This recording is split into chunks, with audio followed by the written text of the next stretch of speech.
Welcome back, ladies and gentlemen. We are still having our conversation about the university student leaders. And before we continue, I'd like to tell you about our sponsor today, the Dunamis Rock Group of Companies, which is a property management agency. If you are a landlord, you have your property, a one bedroom, a two bedroom, and you're looking for an agency to manage it, Dunamis Rock Group of Companies has got you covered. If you're still looking to move from a bungalow, to a bed sitter, to a two bedroom, to whatever you want to move into, Dunamis has got you covered. Their numbers are right there on the screen. Hit them up and you will not regret. And moving on with our conversation, Bwana Ian, I want us to talk about the quality of education being offered in our Kenyan universities. Do you think it is adequately preparing us for the job market? Yeah, let me say, the quality of education in Kenya, it's very well preparing us for the job market because in the recent times we have seen Kenya has been an importer of skills, skilled labor. Yeah, has been a leading importer. You're supporting the president's initiative in exporting labor.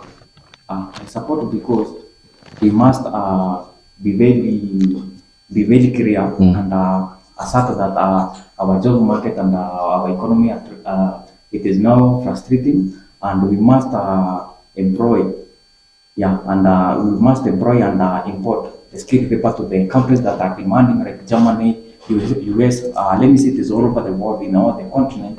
And for now, they are requesting Kenya for the important labor. But don't you think these opportunities that they are exporting outside, they should create these opportunities right here at home? That's why I'm asking whether the quality of our education system in our universities is adequate enough for the job market. For the job market, I think the skills should directly benefit us from home in issues like innovating, creating more opportunities and entrepreneurship.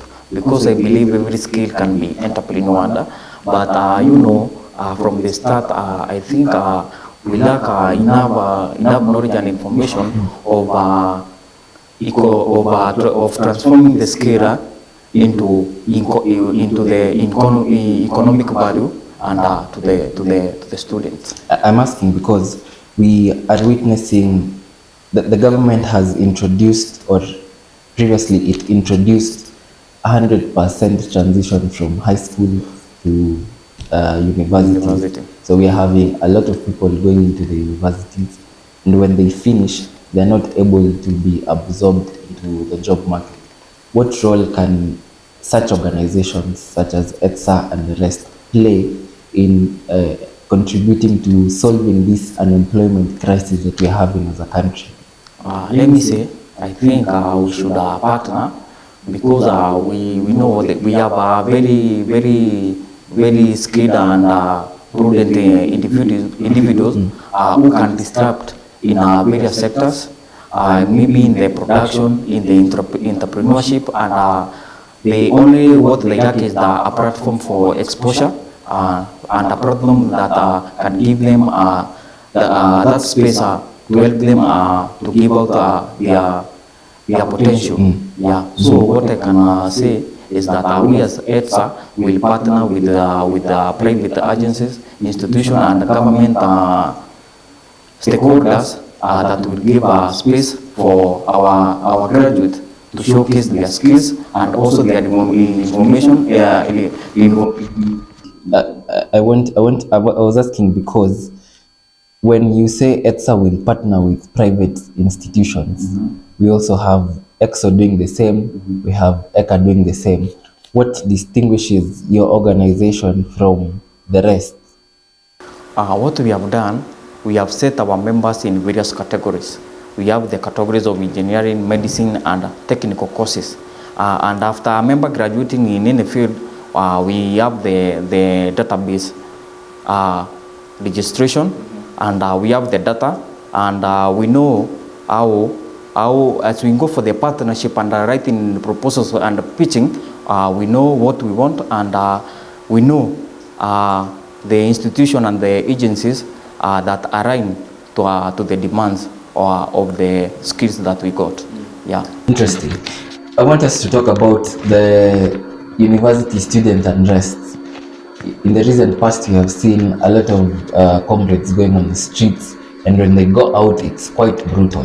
What are the underlying issues that are causing these university strikes? Let me say, number one is corruption. Like for instance, we see the funding of the university. The money is from one basket, then it is later divided into the bursary, later into the help and other sponsorship, scholarships, and somehow in grants.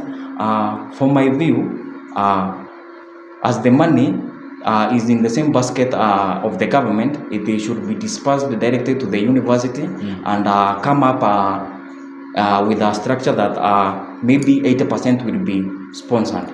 Yeah, that's why, for instance, Embu students, they were almost organizing a protest concerning the bursary.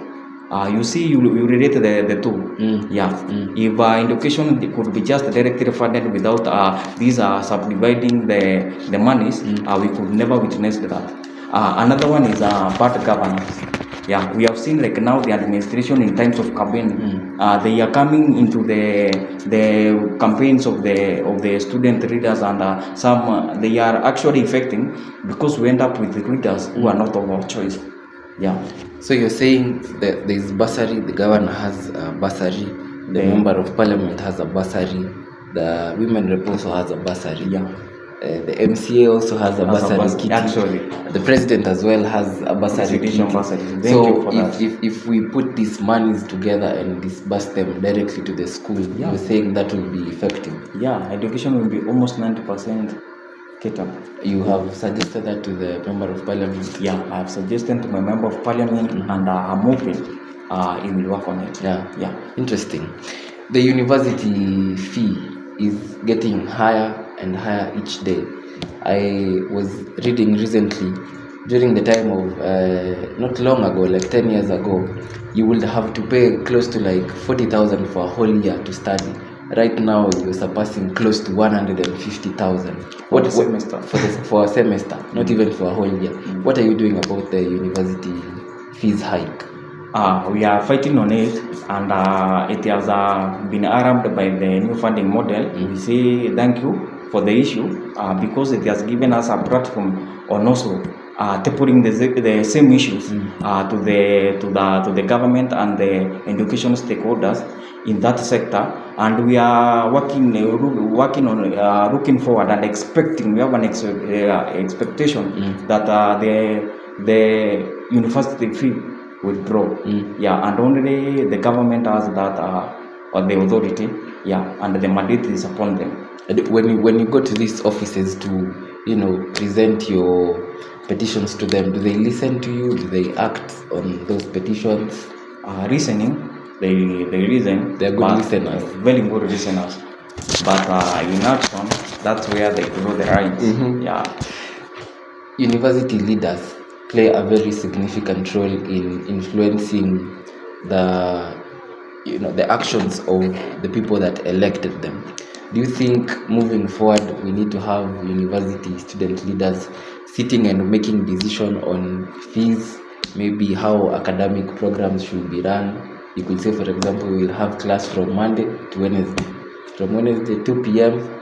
up to the weekend, no classes. We'll meet again on Monday. Do you think we should be having such conversations? Yeah, such conversations should be held not just occasionally but regularly, because these issues are affecting the student directly.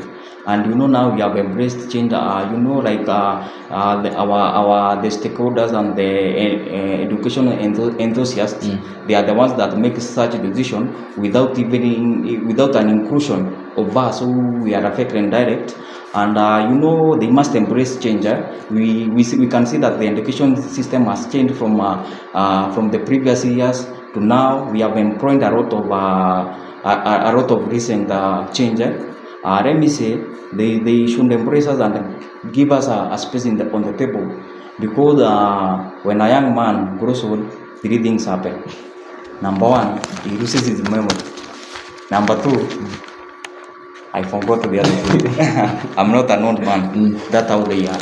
Yeah. They forget. Yeah. Quite easily. Yeah. I want us to come back here at home because we, as we began this interview, we realized we have 3 comrade organizations, and I want to ask about the role that you guys as leaders play in the political scene, in the national political scene, because this, if you look at these 3 different organizations, both ECA, EXO, and now ETSA, there seems to be a political hand in each of these organizations. If you look at ECA, you can easily tell where they align in terms of the politics of the day. If you look at EXO, countable times the founder of that particular group has a standing on politics.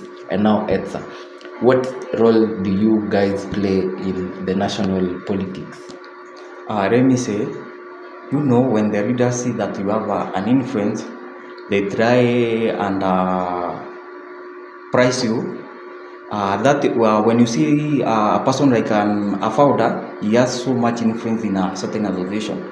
When you see he has been prized and given something Zamacho, you see he doesn't see again about the vision of the organization. The interest become personally. That's why you see, like now an association, the founder, he is the middle of the association. Is the decision to the outsiders the decision of the association.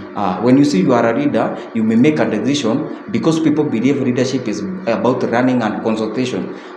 So when I make a decision without consulting, everyone will affirm that it is the decision of all the members in my organization. The difference in these political issues is with the members and maybe the founders, and people just affirm that it is the decision of the organization. It's a lie. It's the decision of one individual and should be done without the involvement of the association. Yeah, so it is a matter of influence. The leaders want to ground on them, and take advantage of the influence. Don't you think people will be using these leadership positions to benefit themselves other than just benefiting the comrades? Definitely, because when you are a leader, we have different objectives.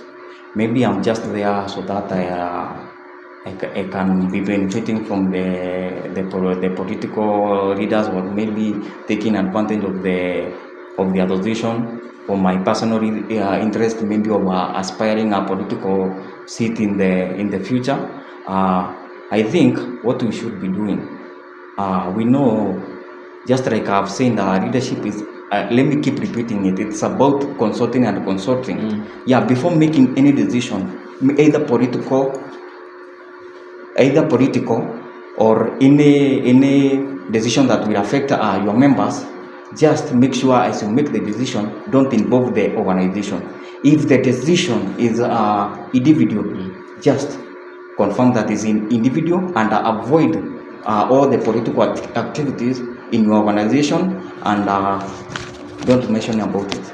I happen to be, in the social media handles of all these organizations, and there is one thing I noticed people are saying is that you leaders are very, very selfish. You get opportunities to maybe travel to the capital to attend a summit, and you choose just yourselves. You leave out members. It becomes the member club. It's the who is who in this university leadership thing that attends those events. Why do you leave out your members? We have never got an opportunity to make sure that all the members are involved. We just have an opportunity with the limited slots.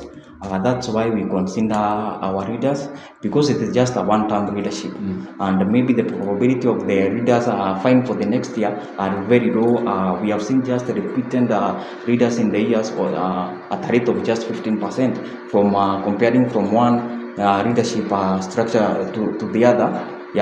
So what I say, everyone will get a chance, and when we get such chance, we never leave our active member. You are a leader without the position or not. I know you the members also, they are leaders from where they are, and we consider them, and whenever we get a position, will be in the position of the invite. we will be involving them, and we pray that we'll be having opportunity that at least we will make sure that every member will be involved. Yeah, it is just the limitation of the slots. Your organization recently purchased items. I would call them machines. I saw there were car wash machines. Where are you getting this money from? We never received, but we never purchased, but we received it as a grant from our area woman representative. Yeah, she had promised us a year ago that she will purchase for us a car wash, so that we can secure our financial stability and also support the rest vulnerable in our association. It was a money generating project. She had promised it and she delivered. Yeah, we don't have money of our own because you see donations among ourselves can't work. Yeah, we do just partner. So you guys have a car wash? Yeah, we have a car wash. It's running? No, it's not running, but on Friday we shall launch it. Yeah, and let me say by Monday next week it shall be functional. So how will you ensure that the money you get is used properly? Because as we had discussed earlier, corruption is quite a theme eating our organizations. Yes, I agree with you, and we must deal from it with the grassroots and the rebels we are, because when we want to deal with it now, it will keep on graduating, and it finds us in a position will be full of scandals when it will be reading a strategic position. What we have done in our association, we have a project manager who is in charge of the any income generation project, and he has trusted committees. Yeah, a committee of trusted individuals, and one of them is within Embu. He will act as the oversight because he is just here in Embu College, yeah? And he is around Embu. He will be acting just as an oversight, and we will have well kept records, and we are very sure that it will be transparent. I see you do mentorship programs in high schools. Yeah. Where do you get the money to run? Because traveling takes money. You will have to eat. You will have miscellaneous amounts that you'll have to spend. Where are you getting these funds from? Because as university students, I don't think you guys have a salary. Let me say we don't have a salary, yes, but we work with well wishers, and also we as the readers, at least we do some challenge, and like 20 bob challenges, maybe 50 bob challenges, and we have something in our kitty. As the well wishers comes in, they come just to boost us for the event. Yeah, we never stress our members. Yeah. I want us to shift gears and talk about mental health among young people. We have seen a lot of young people taking their own lives, maybe because of relationships, maybe because of lack of finances. What are you doing as ETSA to tackle the issue of mental health among the community? Oh, thank you so much. We as ETSA, in our strategic plan, we have 4 pillars, and one of them is member support and development. In the member support and development, we will be having the mentorship of our members in mental health awareness, because let me say it is a tragedy, and it is an issue that has been affecting our youth in general, not only the students. Maybe the issue that could be there, it is a lack of low self-esteem, maybe lack of mentorship, and a lack of understanding of the rules of nature. You should be wise to understand how things work. You have so much expectation at a young age. You are just discouraged by maybe just a failure, and you feel just discouraged. Let me say a failure is just a stepping stone to success. Yeah, you must fail. Failure is the tuition for success. Yeah, so let me say the temporary failures are the ones that are leading with the youth to the mental health crisis, and we are working on it. We shall be conducting campaigns, actually not only yearly but also monthly. If I'm sure we will plan on that, and also we will be having an extra day of service, whereby we will be offering mental health awareness. to the community. After mentoring our members, now we will get back to the community and have these campaigns and talk to the youth and encourage them and show them the way. Yeah. What role can the government play in ensuring that they tackle this issue of mental health? Let me say, first, they should be involved in the mentorship and training the youth to have certified mental health coaches, as well as rehabilitation centers. The rehabilitation fee understand a single or a normal a normal person cannot afford. So what I would say, they should partner at least with I know of many NGOs and foundations that can partner with the government and come and train. We have the young mental health coaches that will impact the society. Yeah, and Great, interesting. I want us to shift gears and talk about the inclusivity issue. We have young people who come from marginalized communities, what we call the ASAL regions. They feel very marginalized when they come to these big towns. And we also have the issue of comrades with disabilities, those who are abled differently, and a very interesting group of people calling themselves the LGBTQ people. the alphabet group. The alphabet group, as you're referring them to. How do you include all these people so that they feel like they're part of your organization? Or let me say, for the community that are raising numbers and they come and mixed up upon us, let me say in the past they have been neglected because they don't have numbers, and also we don't have interest in them because they are not impactful in our interest when most of when their leaders are working underground, they never get the numbers. What I would say, we are all Kenyans, we are all Africans. Everyone must have an equal share, and equality should be embraced. Even in our association, we have a position for a PWD representative, and she is a great lady who has written her book. She has a condition called cerebral palsy. She has written a book which is almost let me say she is the best selling author for now, within Embo, because she has made a sale of 500 books. Interesting. Yeah, so let me say they should be given a chance. They are equal to us, even they are more capable than us. We who are seen to be very able. Yeah, they are able. Yeah, we should not look down onto them. We are giving them a chance to showcase not only considering their condition, but also considering their capability.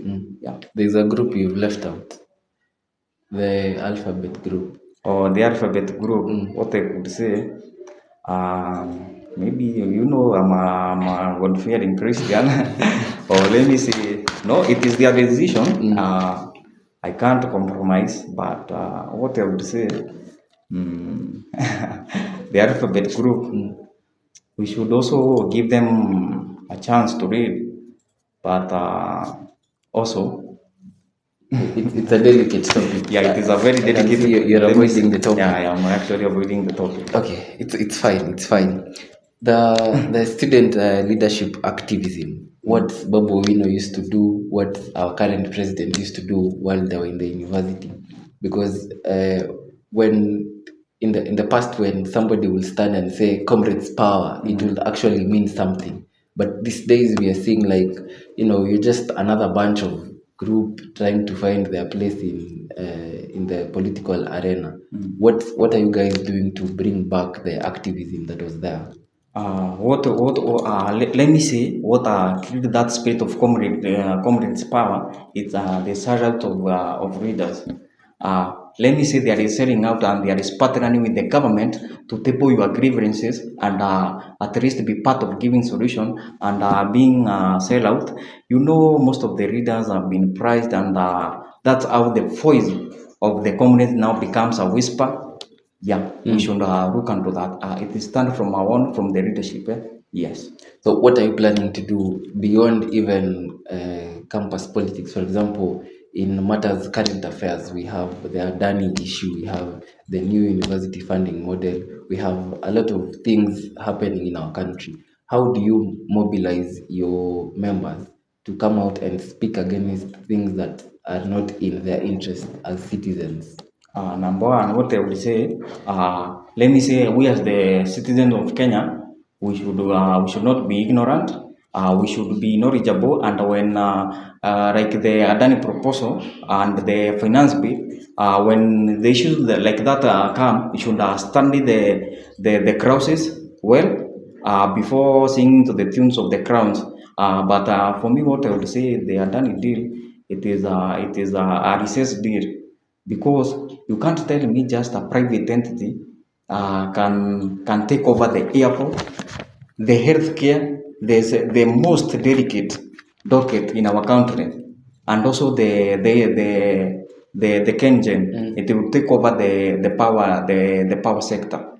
Let me say that that proposal should be reviewed, and at least if there could be maybe an economic issue, the president can go and borrow and go and borrow alone, just like the previous regime did, but this time be accountable and transparent. But you know, the government is saying on the Adani issue that there's no money. We are dealing with a lot of loans.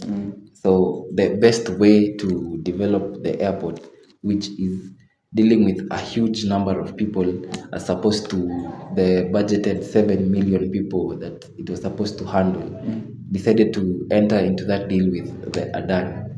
There's no money. They have to develop the airport. Oh, maybe, Dan, I understand that the loans have accumulated, but you are not just taking a loan to buy a suit. You are taking a loan to set up, to boost an ongoing business where within time, within just a short period of time, I think the money will be generated. The loans will be easily repaid. Yeah. So, yeah. I think I will invite you back to discuss about national matters, because I want us to wind up. I want us to get your view on the current situation of the deputy president versus the interior cabinet secretary, because I believe you're from that particular region. Oh, let me say I have studied the issue, but there are 5 levels of leadership. Number one, it is the position. A position leader, people follow you because they have to. Number two, from the level two is the permission. The permission level, people follow you because they have agreed. And the third level is the production level. People follow you and love you because of what you have done in an organization or an association or in your position. Number four, it is the people development level. People just follow you and love you because what you have done to the people you have met and other leaders. Yeah, for what you have done, you have a track record that can be admired. Yeah, and number five, you are the pinnacle leader. People follow you because of whom you are and your quality. Let me see the deputy president who is that in that level, is a pinnacle leader. And you can't just, you the leaders that we have elected from the ground, go there and bring us a leader that you want to shift him to the pinnacle leader, to the pinnacle level. So you're saying you stand with the deputy president? I stand with the deputy president. I saw there was a group of young people that released a statement saying that they endorse Kindiki from this part of the Mount Kenya region. Do you agree with them? Which young people? I wasn't there. I don't want to discuss politics today. That will be a topic for another day. As we wind up, I want you to tell us the vision you have for student leadership. Oh, okay. In the vision of student leadership, we want in Embu to have an organization that will empower the tertiary student through learning, education, and community service. Yeah, and I would like to answer everyone wherever you are and say that you can't move from where you are until you see beyond where you are. Yeah, we are not the leaders of tomorrow, we are the leaders of now, and we will work together with other associations closely. Yeah, I understand we have similar visions and similar brands. We will work closely together with them, and when we get an opportunity to discuss and become one, I want to decline.